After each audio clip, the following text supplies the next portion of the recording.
But when people start asking serious questions, what they really want to know is, why are you running? He genuinely wants to help people. Dan, I think, serves because he loves to serve.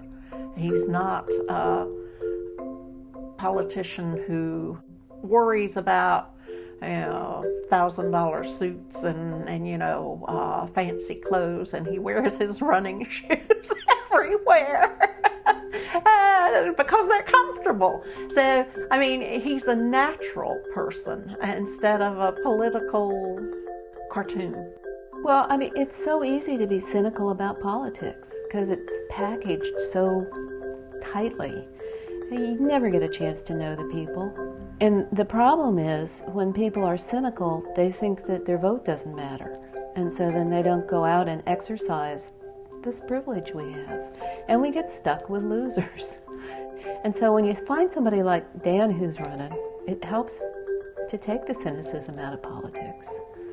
And when you're in one office, as I am, you're running for another, it's really a two-part question, and the first, most basic part of that question is, why are you in public life and public service in the first place? And for me, that comes down to a passionate commitment to two things about which I think we can make a positive difference through public service. One of those is stewardship of our clean air, our clean water, our green and productive land, and our people's health. All these things that we receive as a gift from God, not to spoil or use up, but to use wisely and conserve in trust for our children and our grandchildren and all future generations.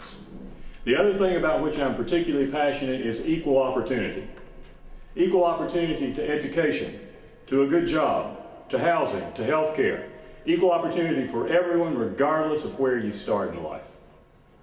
And I've had the opportunity to work for these democratic ideals for the past 30 years. For a decade as a legal aid attorney for poor families in the rural counties of eastern North Carolina. As a working member of state policy-making boards for 20 years, including 12 years by appointment of Governor Jim Hunt to the Environmental Management Commission. As a Democrat elected and re-elected to local office, and as a representative of my city to our regional economic development efforts and to our regional clean air efforts. In our society today, we have great gaps in opportunity that we have to face. And in my view, none is greater than the gap in access to health care. Today, we have 1.4 million North Carolinians without health care insurance or access of a regular kind of any kind, and that includes over 250,000 children. And as a result, in surveys, nearly 1 in 5 North Carolinians say that at some time during the past year, when they needed to go to a doctor, they didn't because they couldn't afford it. We can't be satisfied with this. And as Lieutenant Governor, I will make access to affordable health care a priority in our state. As the presiding officer in the state Senate, I will work to see that we don't wait for the House, as we have, that we will work with the House in taking the leadership. I will do that by discussion and negotiation behind the scenes whenever possible, or when necessary, in front of the microphones to the statewide media. Stewardship and opportunity for all.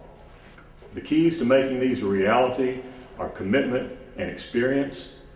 I intend to bring a passionate commitment to these ideals with long experience in effective public service and serve the people of our state as our next Lieutenant Governor. I'm Dan Besse. Thank you very much for the chance to speak this evening.